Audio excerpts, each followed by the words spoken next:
In the history of Pulitzer Prizes and the Oscars, very few winners have turned down these awards. One of those who did was a famous Armenian-American, a writer from the 30s, 40s, and 50s. His name, William Saroyan. He turned down a Pulitzer for the drama called The Time of Your Life in 1940. Saroyan said he was opposed in principle to awards in the arts and was quoted as saying such arts awards vitiate and embarrass art at its very source. His son Aram, a well-known poet in his own right, has written a lot about his father and his relationship with him. We asked him to talk about his book Last Rites, The Death of William Saroyan. Aram Saroyan, how often do you come across people that have no idea who your father, William Saroyan, was? Well, in the early days, because I'm now 78, about to go 79, very seldom. His heyday was the 30s and the early 40s. And then post-war, he had a kind of eclipse because the whole spirit of the country changed after the war. And he had been a hero of the Depression years because he had come up with these ebullient stories in the face of the calamity, the economic calamity of the 30s.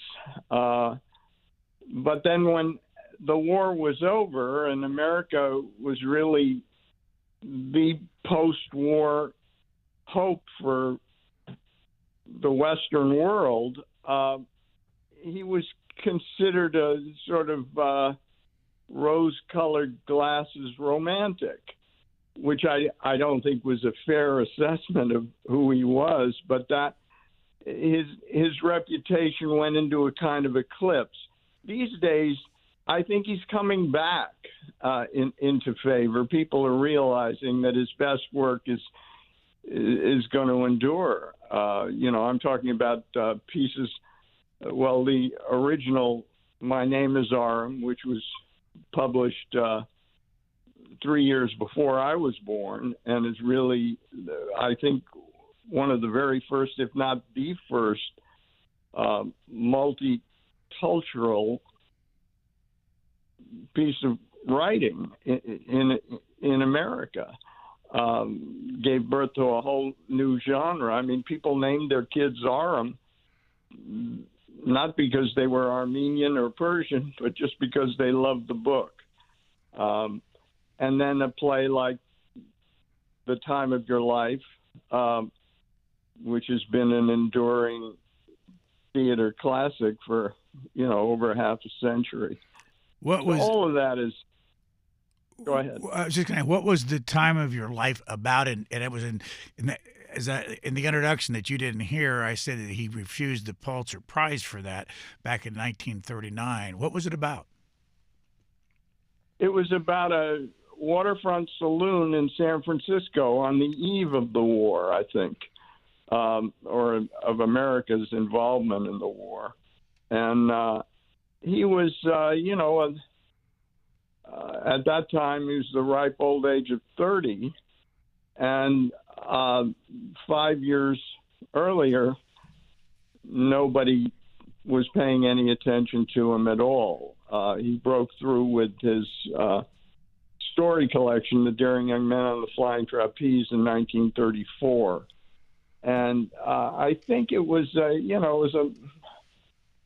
there were a lot of impulses behind that rejection. His official position was that commerce had no business patronizing art.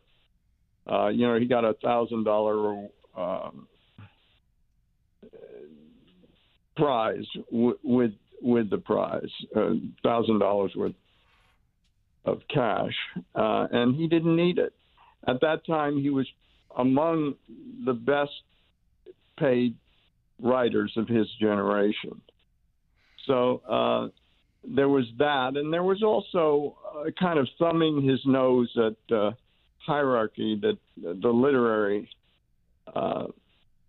gatekeepers that really hadn't responded earlier. There's a whole lot of stuff, and just being young and ebullient and saying, I don't need this. This particular podcast episode is kind of a point of personal privilege for me. I want the listeners to know that, because it's not I've not asked you to talk to us because of politics. I've asked you to talk to us something I've always wanted to. I met you. You won't remember, in 1961 at Purdue University in Lafayette, Indiana, where I was a student. And I worked as your father's rehearsal assistant in a play that he wrote on campus as an artist in resident called The High Time Along the Wabash. And I remember that. I remember the visiting him. I believe my sister was with me, Lucy. But it's funny because I was talking with somebody today, and there was a wonderful character in the play. And he read the line in a way that I could never quite understand, but then it came through to me. The line was, the way he read the line was, what do you want me to do? and the line was, what do you want me to do? But it was funny, you know. I do remember that. Well, I read your book, and that's one thing I want to talk to you about, called Last Rites: The Death of William Saroyan, as chronicled by his son Aram Saroyan. I read it years ago. It came out in 1982, and I reread it within the last year. So I'm honored that we could have this chat. Let me read you the very favorable review on your book back in 1982 from the New York Times. I'm just going to take a quote that they ran out of it because it obviously got their attention and get you to respond. The quote from your book was, "My father never liked me or my sister, and he never liked our mother either after an initial infatuation, and in fact, he never liked anyone at all after an hour or two. No, one except a stooge, someone he could depend on to be a lackey." I'm getting the sensation that I may have been that lackey. "A nitwit he could make fun of behind his back, someone he could control completely by whatever means he could make work, fear, intimidation, or because of he was famous and an admired man, blind worshipfulness." All that's a mouthful, but why did you write that? Well, that was written at the beginning of the book, and really, the book is a diary. Unlike anything I've ever written before or after, it was written in 3 weeks after we got the news that after Lucy and I got the news that our father was dying, and we put aside all the differences that both of us had with him. She hadn't seen him in about a decade. I hadn't seen him in 3 or 4 years, and decided that she was living in Beverly Hills at the time, and I was in Northern California in Bolinas, Marin County. She was going to go visit him, take up a basket of a lunch basket and knock on his door, because she'd heard from his attorney that he basically wanted to have her, to see her. And so she packed up and drove to Fresno, and he was very mean to her. He let her in for a moment and then threw her out of the house. And while she was there, he said to her, "Does Aram know?" And she said, "Yes, he does," because she had phoned me with the news. having heard from his lawyer that he had cancer. And he said, "Oh, that's just great." He said, I could strangle Aram Kevorkian, who was the name of his lawyer, with my bare hands. And then ended by saying, "Tell Aram not to call, not to write, and not to phone. He'll kill me if he does." And Lucy called me from a phone booth in Fresno and said, because my wife and I and our kids were going to come down the next day, drive down, and we were going to have some kind of family reunion. She was in tears. She said, "Don't come down here, Art. Don't come down here." And it was an odd situation. I'd been kind of keeping a diary at the time, and the diary just at that moment just exploded, and all the anger that I had felt growing up, the son of a guy who was just misperceived by the media, essentially as the writer of the warm family sagas, My Name is Aram and The Human Comedy. I remember people saying, "Oh, he must be the most wonderful father in the world." And being a child and then a young man, I thought, well, maybe he is. I'm not sure, And I certainly didn't want to disagree with the public perception. That was too big a job. So basically, I just went along with that and didn't think about it that much and went about my own life. But with that call, a lot of anger was released, especially in the first couple of chapters of the book. What was interesting to me about it was that there was genuine emotion in it. And I think when the emotion is genuine, it's fluid. It changes. It metamorphoses. And on the heels of the anger, there was this sort of sympathy and insight into the fact that this was a man who was orphaned before he was 3 years old. He and his older siblings went into the Fred Finch orphanage in Oakland because their father had died.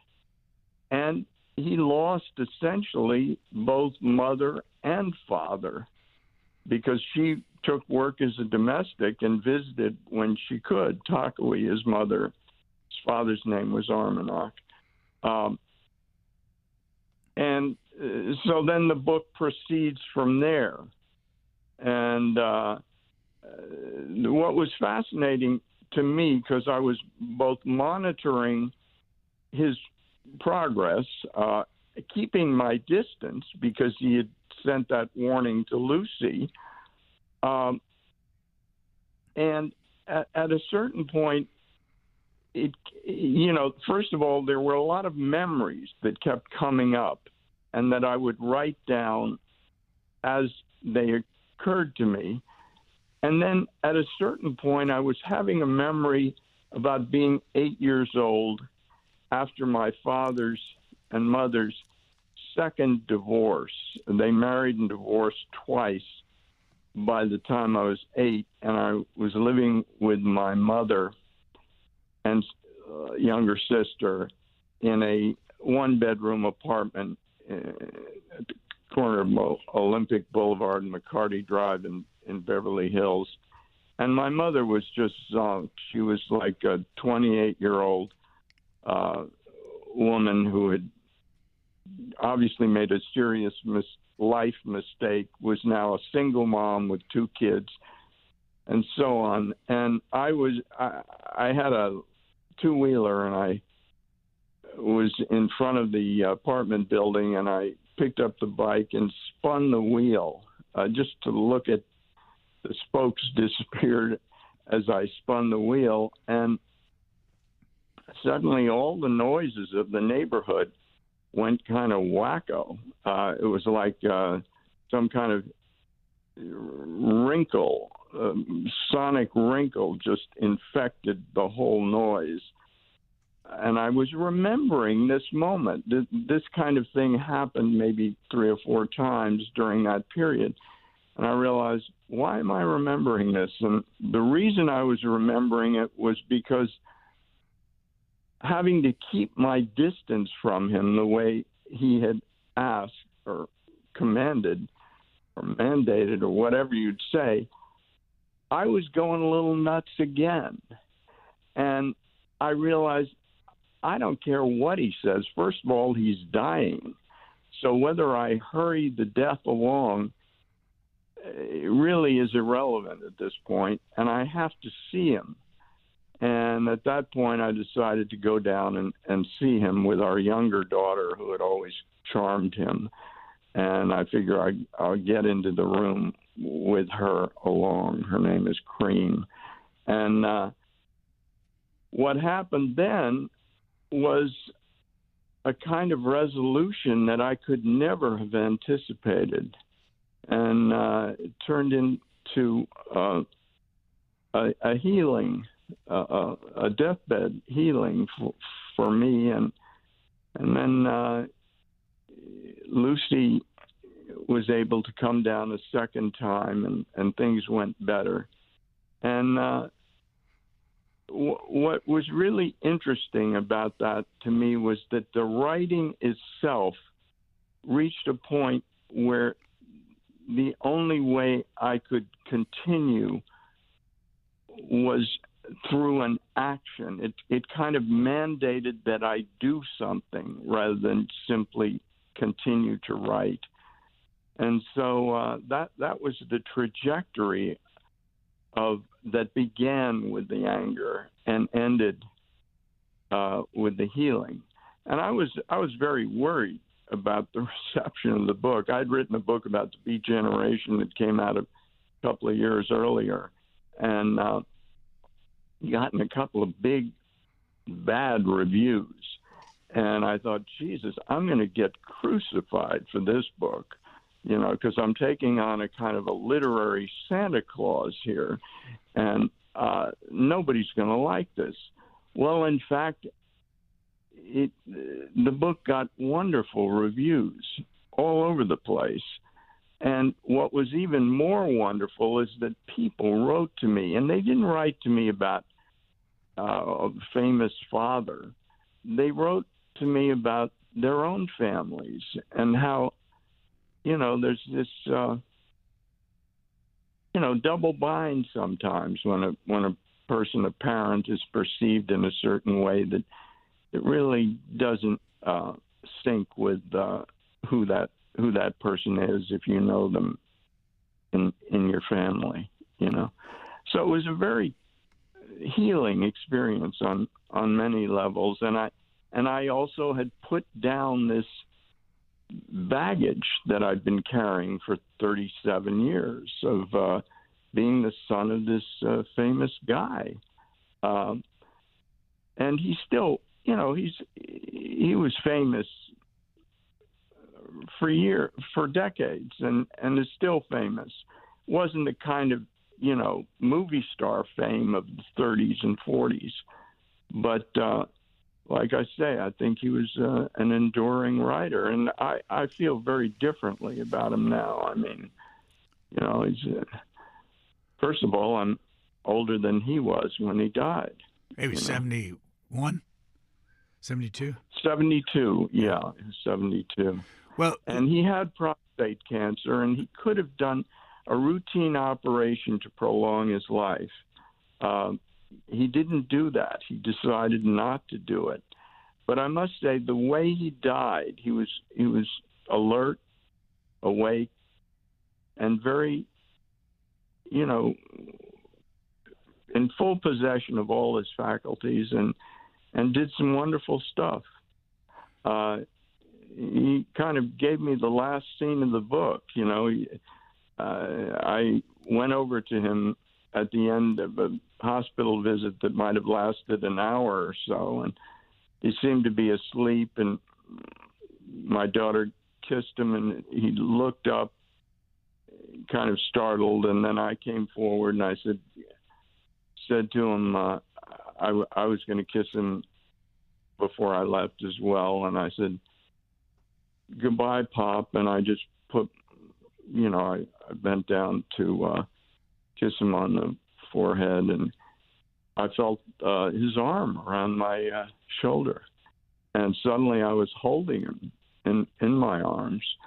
He was very light. The cancer had just ravaged his body, and it was like, the strong neck and everything was soft. It was like holding a baby, and I said, "Goodbye, Pop," and he said, "Goodbye, Aram." He said, "It's the most beautiful time of my life and death." A classic Saroyan line. Anyway, so that's the story of that book. When I think back of my brief time with him, 4 months, and I was a student, this was a requirement in a drama class that you either acted in the play or you built the sets, or in this case, I acted as a rehearsal assistant. What I most remember about him, first of all, he was not the slightest bit controversial during the time he was on campus, but he dressed in a black suit every day, a black shirt, a black tie, black shoes, black socks, and drove a black car that the university provided to him, and was personable to everybody. When I think about that, I want you to kind of fill in the blanks about him, because one of the things that is you write about it, and there's a lot of copy about it, is the mustache and the role that played in the image of William Saroyan. Yeah, it's interesting because that mustache, up to that time, he began wearing a mustache, and it was a much more modest one in those early days. But he had been a very handsome man about town, who was, just an American guy. My mother said to me, years later, she said, "When I met your father, he was he looked exactly like Al Pacino in The Godfather." And so then suddenly around the age of 40, when his reputation had gone into eclipse, he returned to an older image that would have been identifiable in his father, who had a big handlebar mustache, who had died young. He became more of an Armenian than he had been. And partly because of the adulation of the Armenians who loved him. This was a horrible period for the Armenians. The genocide, which is still unrecognized by the official Turkish government, although I think many Turkish citizens are shamed by that position, that official line. But Saroyan was, at that time, perhaps the most famous Armenian. And because of the media and all the changes that had occurred, at that time, perhaps the most famous Armenian of all time. I mean, that would now be, Kim Kardashian and Cher. And he's a beloved figure,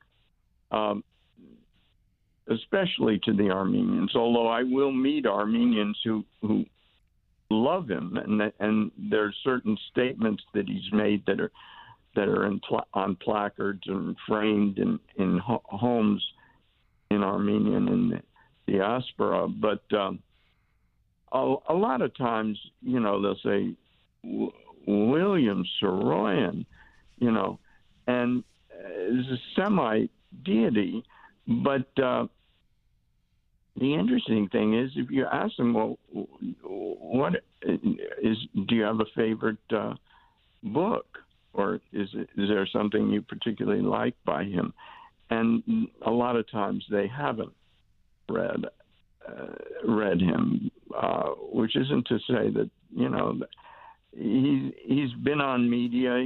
He's been very available, and so there's a wonderful clip of him actually going the rounds on the internet of an interview with Dick Cavett late in his life, where you see an enormous mustache, and he's absolutely charming. He's a terrific. He kind of ended up just going back to the artist that he had been originally, after surviving, the sort of huge success that was then diminished because of a zeitgeist shift, and then just doing some of his very best work at the end of his life. So he did well, I think. He's an exemplary. Couple things that I want to have you expand on. One is that when he died, the ashes were eventually split between Fresno, California, and Armenia, a country that used to be a part of the Soviet Union, has a population of about 3 million. Do you happen to know, by the way, how large the diaspora is of the Armenians? I don't, but I imagine it's much larger in number than the 3 million. That Glendale and Burbank in Los Angeles are really the best, the most heavily populated places in the diaspora. If you get online, there's a lot. It takes a while, but you can find a lot. Documentaries, his artwork, a lot of things that he's written. But why Fresno? What and how many are Armenians, or what's the why did Armenians pick Fresno in this, and what kind of a town is it? And his name's on everything there. Yeah. My understanding is that while they were Armagnac managed to get to America around 1905. His father. Yes, his father. And after he was there for a year or two, and he was an ordained minister, and apparently his command of English was good enough that he had his own parish on the East Coast. I don't know whether it may have been in Paterson, New Jersey, or one of his sponsors was a minister named William Stonehill, and eventually he was able to get Takui and their 3 children, Cosette, Zabel, and Henry, to the East Coast.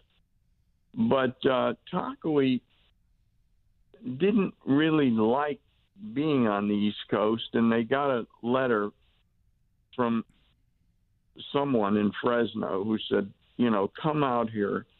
The climate apparently was similar to what they had known in Armenia. They came originally from Bitlis, Armenia, which I believe is part of Turkey today. And my father was the only one of his siblings to be born in America, and I believe it must have been a happy time for that family, because it was a reunion. He was born in 1908 in Fresno, and Armagnac died, I believe, in 1911 of an appendicitis. He wasn't able to get his footing in Fresno. The parish that had been promised, or had just been a ruse or a lie, never happened. And he became a chicken farmer. And I think it pretty much lost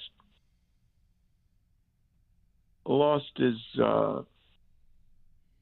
feeling for what had happened, for his own life. And essentially, the story goes, I don't know whether it's a myth or not, but the story goes that he was brought into the house by a couple of farmhands and laid on a sofa, and it was obvious that he was very ill, and I think maybe appendicitis was suspected, but he begged Takui for a glass of water, which was not the proper medicine for his situation. And she brought it to him. He drank it and died. Well, whether that's true or not, it may just be mythology.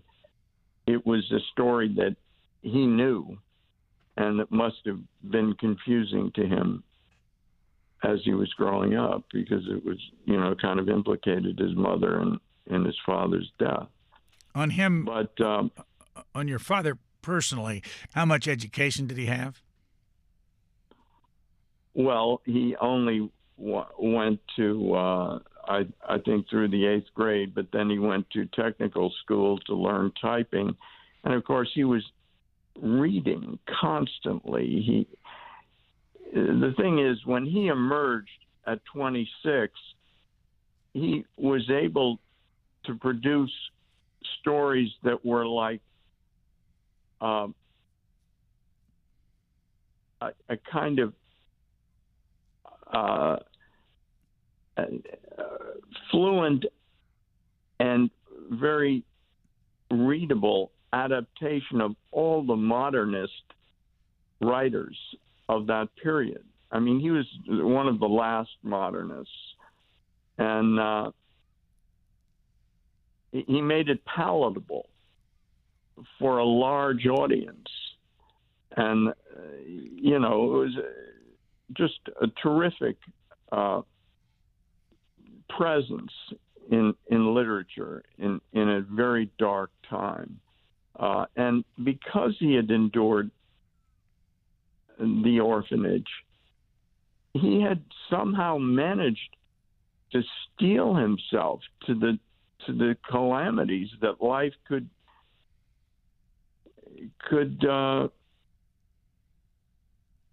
turn that could come through in a person's life, and he was able to handle the emotional cataclysm of the Depression in a way that no other writer could. Steinbeck wrote The Grapes of Wrath. He wrote My Name is Aram, which is just lyrical, and you would never guess that this is written by an orphan. It's funny, there's a wonderful letter that Steinbeck, who was his closest contemporary, wrote to Pop just when those first stories in My Name is Aram were appearing in the Atlantic Monthly. And, there's, with his first few books after The Daring Young Man, you can feel him reaching into his second drawer and saying, I can get some money for this, and sending out stuff that was really second tier. And Steinbeck wrote to him and just said, Bill, in these new stories, you're telling stuff that only you know. And I thought, geez, what a wonderful, generous gift it was for John Steinbeck to write that. There is even a rumor that at a certain point, both of them were considered for the Nobel, and they gave it to Steinbeck because they figured Saroyan might turn it down. Well, he had a 29-cent stamp that was issued by the United States in 1991. He also was on a banknote in Armenia, may still be. Yeah. But I want to ask you about the reaction for him, and for you for that matter, that your mother, Carol, married Walter Matthau and was married to him for years and years and years. Yes. Well, he I mean, as far as Walter goes, I remember him saying, I like Walter. He's a lucky guy. He thought he was terrific. And Walter was in a couple of Pop's plays that are on. They're in on a DVD that we have. One is a short play called Once Around the Block. That's quite. It's a terrific piece, and the other is his first Broadway play, My Heart's in the Highlands. Both of which was a young Walter Matthau as a star of both. And, Walter respected Pop, and they didn't know each other. They didn't socialize. But, and Carol, my mother was, she was an 18-year-old, actually like him in her earliest years, a foster child, none of which he knew about when they married. But he once said to me, in a sober mood, he said, I fell in love with your mother's past. And I think what he meant by that was that the two of them were orphans. And I think there was, it was her first love, and it was a rocky ride for her because she was not equipped to be married to this guy who was about in his mid-30s when she was barely out of her teens. I mean, she wasn't. She was 19 when I was born.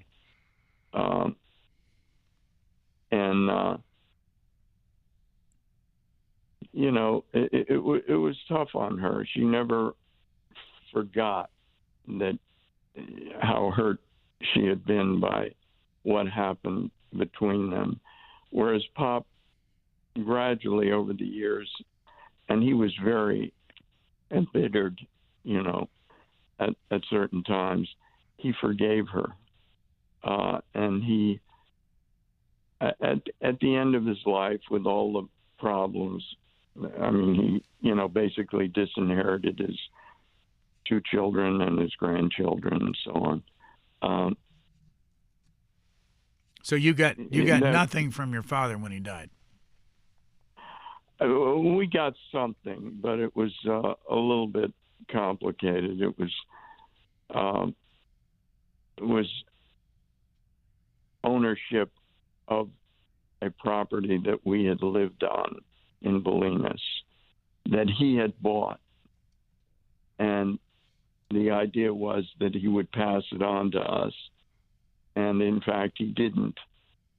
And we eventually were able to get it through legally. Where are you today, physically? Physically, I live in Newport Beach right now.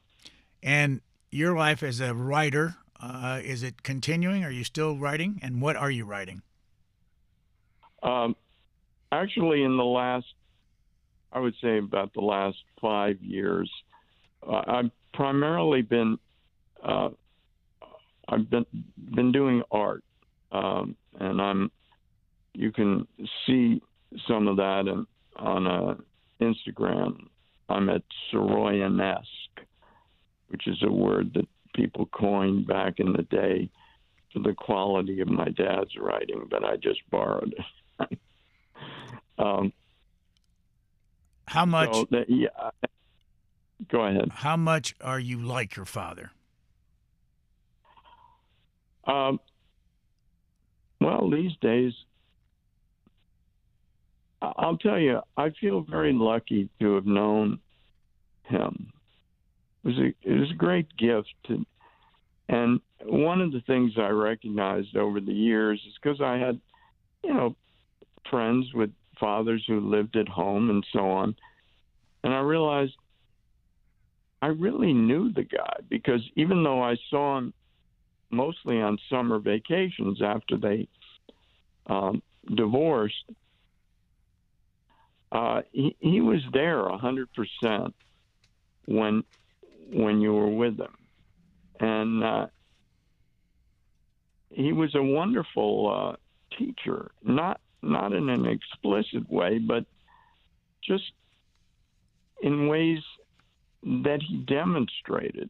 I remember when I was writing minimal poems back in the 60s, Lucy and I shared a one-bedroom apartment with him in Chelsea, just off the King's Road, for about 2 months. We were in our early 20s. He was in his 50s and sort of in the lion and winter phase of his life.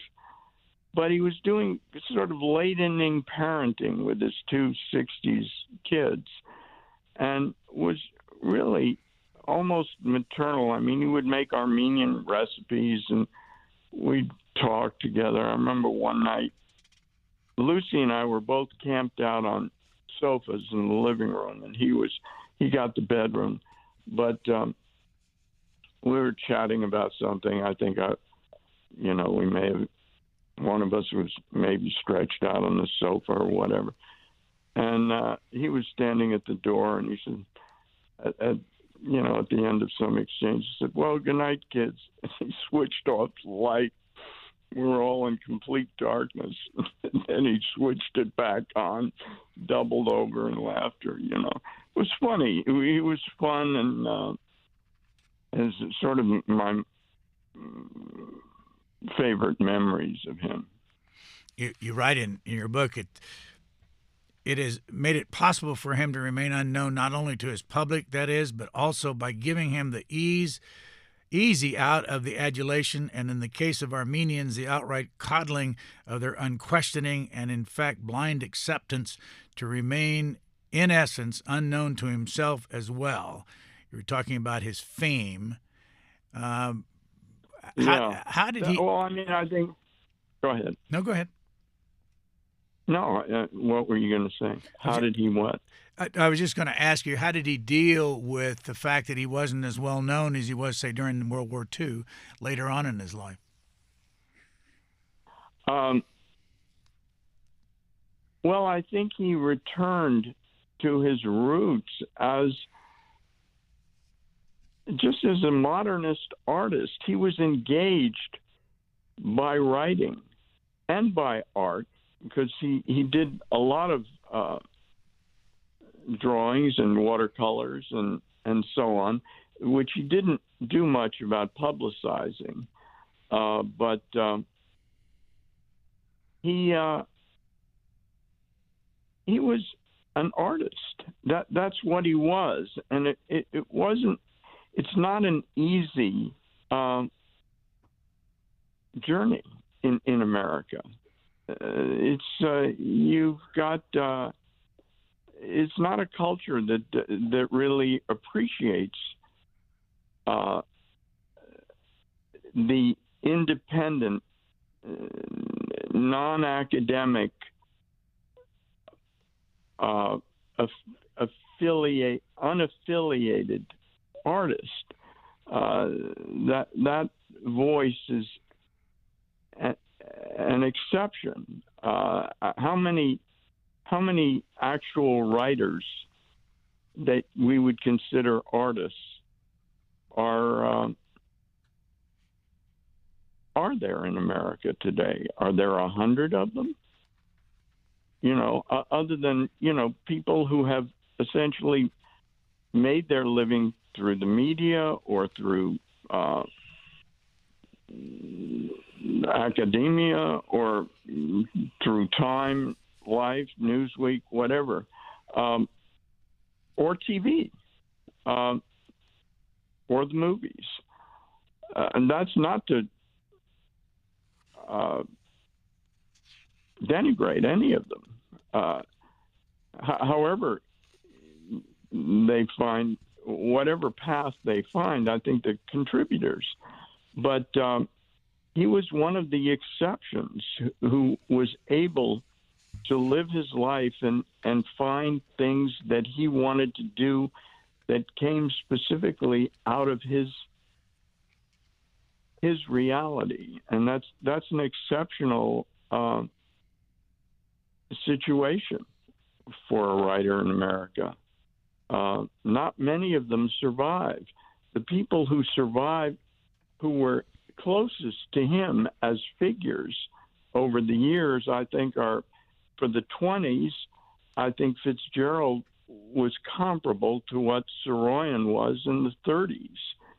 And after Saroyan, because he acknowledges him as a big influence, the next figure would have been Kerouac. And both Fitzgerald and Hemingway and Kerouac died in their 40s, whereas Saroyan, in spite of what happened, with his reputation, and that happened with both Kerouac and Fitzgerald as well, lived 72 years, So he was a survivor as well. How much did gambling and the loss in gambling play in his life, and for that matter, yours? Well, I was never a gambler, but he I think he equated having a financial handicap because he was, dirt poor as a young writer, with the alchemy of what he was able to create. So at a certain point, when things were down, he was compulsive, but he survived. He survived all that. He died with it was 81. He had $1.5 million estate, if not more. He was okay. He took care of himself. He was eccentric. He was a hoarder. He had all kinds of issues, but he kept on. What happened to the Fresno House? Well, the Fresno, the original house? Well, I know that there's been a lot of attention given to the foundation and also a museum. And where is the museum? And why has Fresno held on to this Saroyan name all these years? Well, he put Fresno on the map. There's a passage in Kerouac's On the Road where Kerouac is in Fresno, and he just muses, so this is Saroyan's town. He's the beloved son of that place. Have you participated in keeping all this alive yourself? I haven't been in contact. I mean, I was persona non grata after last Rites, but the Armenians and I are getting along. We're doing okay. They've forgiven me and I've forgiven them. I mean, they're wonderful people. They really are, and they've had a tough run. But they're basically, I think, a wonderful people. Let me ask you about one, because I've watched a bunch of the documentaries that are around, and I want to run a clip from a man, and you can pronounce it for me when I'll give it a try. Charles Butch Yagian. I'm sure that's not right. Do you know that name? Janigian, I think. Is that who you're talking about? I am, yes. Yeah. He was sitting on a couch around with some of the family members because family seemed to be important. Let me run this and get your reaction to what he said about your father. Okay. I remember towards the end when Willie was in the hospital in Fresno and he was on his deathbed. It was Uncle Archie who actually tried to get Willie's children, both Lucy and little Aram, into the hospital to see Bill, to make peace. There had never really been any animosity from Bill to the children, but Bill felt that the children basically had let him down and had sided with the mother through the divorces and had taken the mother's side on the family history rather than his, and they didn't understand him. And it was Archie who brought Lucy to the hospital, who did ultimately tell her father, who she called Pop, I love you. And I don't know exactly what happened with little Aram, but I know they tried to make up at the end as well. By the way, ran a clip for two reasons. One, the music in the background. Come On to My House. I want you to talk about that in a minute. That's from a documentary called Saroyan's Will in 2008. What'd you think of that comment? Oh, well, he got everything wrong, but that's okay. I mean, Charles is really, first of all, Archie is a beloved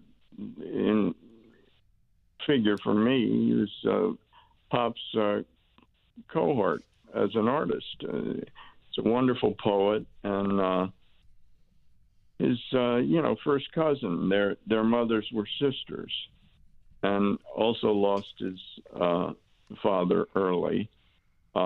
He had nothing to do with Lucy getting there, and little Aram is a relation.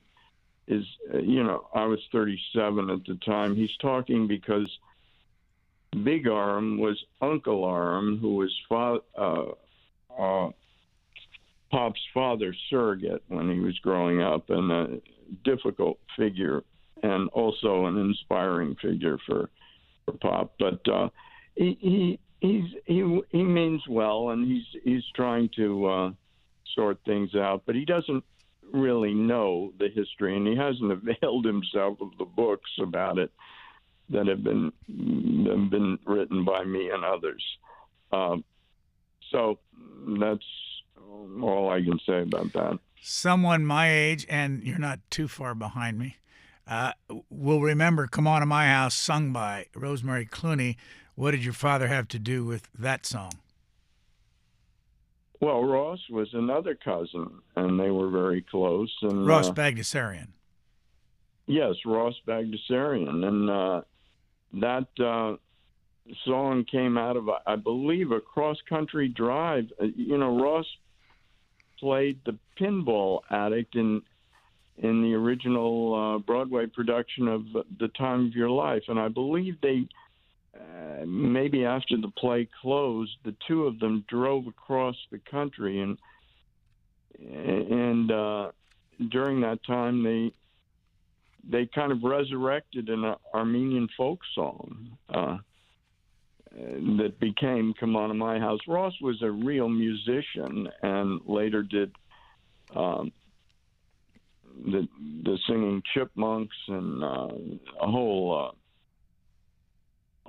lot of terrific music. But and he was very, very important in launching the piece, but gave half credit to Pop, and I'm sure Pop contributed to it. And it's a wonderful, it's a great American songbook. In your life, you've been celebrated for a number of things, including the world's shortest poem, which is in the Guinness Book of Records. Tell us about that. Well, this was during the 60s, and it was a period of, modernist experiments. And I was a young poet and found myself intrigued by what was then called concrete or minimalist poetry, and wrote a lot of poems in about a 2 or 3 year period. That a couple of books were published in 68 and 69 by Random House, Aram, Saroyan, and Pages. And then more recently, in the new millennium, were reprinted all of the books of that period. And that was a wonderful time.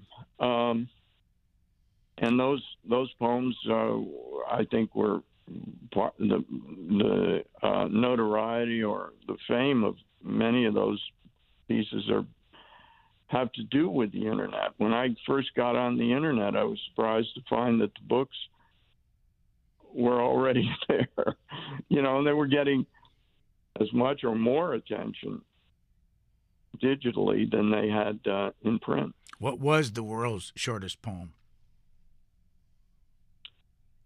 I was working as a paste-up person. This is before computers and where you could, get clean copy. And there was a big M. And I thought, what would happen if I added another hump to this letter? So I just pasted that up. And that was the world's shortest poem. What was it supposed to mean? I don't know. You need to look at it and figure it out. I have no idea.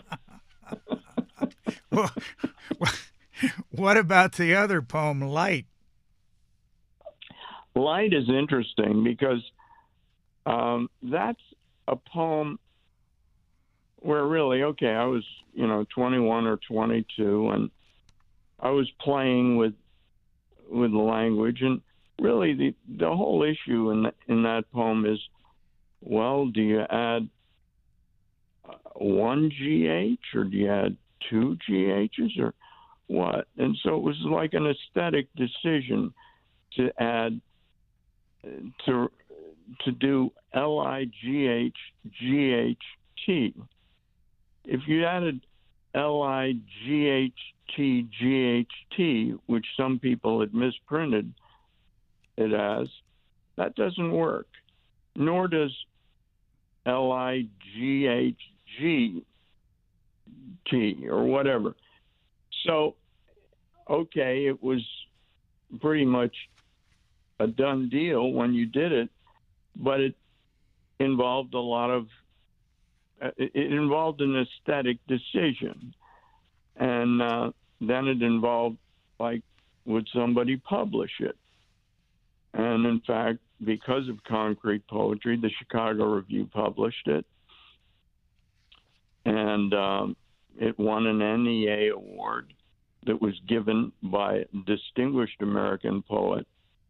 And when I say an award, it was $500 to me and $250 to the Chicago Review for printing it. And Robert Duncan chose the poem, and he is, I believe, one of the major American poets of the 20th century. But a congressman got a hold of this and took it onto the floor of Congress, said this is a misuse of public money at the rate of $87.36 per letter.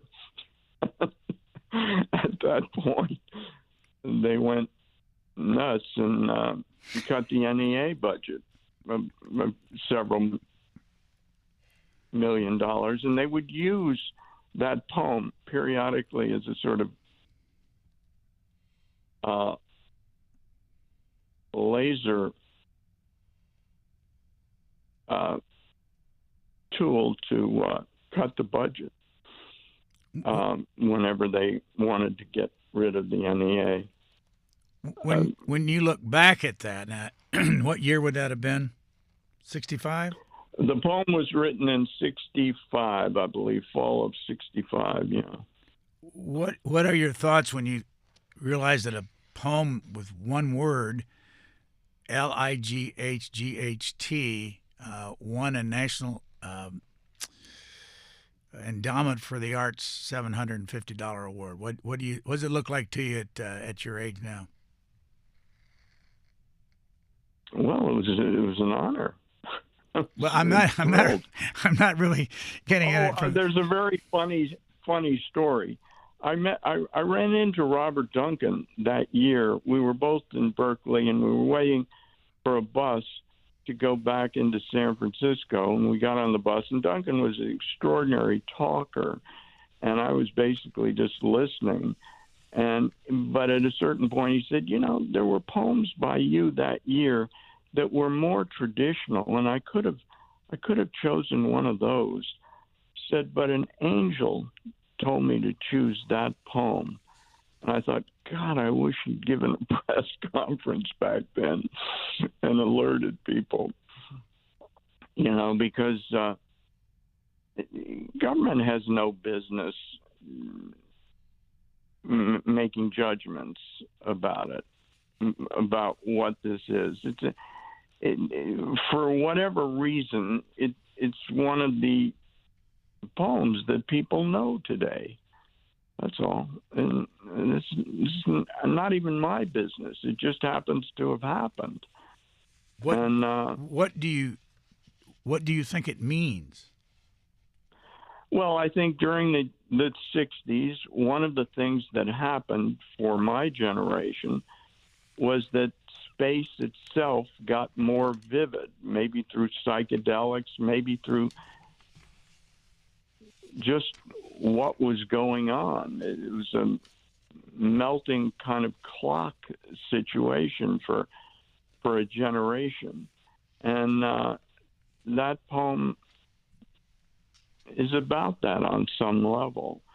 And it also was an intriguing object to me because the GHs are silent. And so you can add them in. And if it's in lowercase, which it should be, it's a wonderful shape. And so I just liked it. It was a combination of, I guess, visual and literary. And it just struck a nerve. What on a personal basis, what impact did it have on you? You lost your sister Lucy. What was it? Was it 2008? It was 2003, actually. Yeah. And you lost your wife 2 years ago? Yes. So, I mean, it's, I suppose, an obvious question, but what impact did both of those have on you personally? Well, with Galen, the loss was, very, very hard. She was my wife of over half a century, and she was a terrific person. And, my love for her is indelible. And with Lucy, the same thing. And Lucy was troubled. She had problems, like we all do. And she was a wonderful person. So I miss her. I miss, of course, Galen. Here's a quote I've got a number of quotes from your father, and then we'll wrap this up. He said, "I have managed to conceal my madness fairly effectively. And as far as I know, it hasn't hurt anybody badly, for which I am grateful." Well, yeah, well, I think you needed to check with a couple of other people on that one. All right, here's another. Go ahead. Well, that's all. That's all I've got on that one. Here's another one. "I'm enormously wise and abysmally ignorant." Well, if you get to reading a book like Obituaries, which was the last book he published during his own lifetime, it's the longest prose work of his career. And in spite of having some cheap shots at Lucy and me, and of course, Carol, it's a terrific piece of work. And he is a combination of storyteller and philosopher at his best. And Obituaries is an extraordinary book. It's not an easy book, but it's a terrific book, and it got some good reviews. All right, here's another one. The only person I have ever really loved is Saroyan, and all that I really love now is the little of Saroyan still left in me. Yeah, and that's one that I discovered as a note to himself when we were spending a summer in Paris with him when I was 15. And I thought that, I just took note of that. And that's a sad commentary, on, I think his fame was in eclipse at that point, and it was a tough time for him. That was the summer that my mother remarried in New York while Lucy and I lived with Pop in Paris. This is kind of a sad note. Doesn't really need to endure because I think he went way beyond that. But for that time, it was 1959. He was 50. One last quote. In Obituaries, which you mentioned earlier. By the way, are any of his books still in print? Oh, absolutely. My Name is Aram, The Human Comedy. Well, I don't know about Obituaries. There are many anthologies of his work, and like I say, the theater classics are done all the time. The Time of Your Life, and so he's in currency. But the quote out of the book is from your father, William Saroyan, an idiot father. This is his quote. I'm an idiot father of a young and stupid son and a younger and more stupid daughter. Okay, Pop. Thank you for that. I don't know. Like, this is family dirty laundry. I mean, there's nothing to say about something like that. He was in a bad mood. But you're able to laugh at it many, many years later. Yeah, I mean, it wasn't exactly something that was going to force me to commit suicide.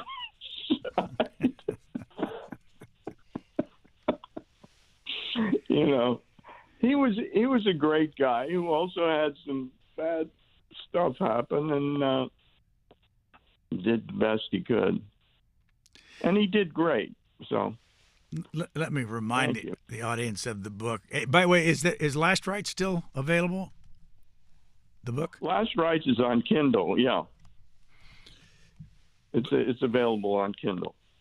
Our guest has been Aram Saroyan, talking to us today from Newport Beach, California, author of Last Rites, The Death of William Saroyan as chronicled by his son, and lots of other works that you can easily find on the internet. And I want to thank you so much for filling in the blanks for me after these last 61 years. Okay, Brian, thank you. Thanks for listening. Please rate, review, and subscribe to this podcast wherever you get your podcasts. We would love to hear from you. You can email us at podcasts@c-span.org.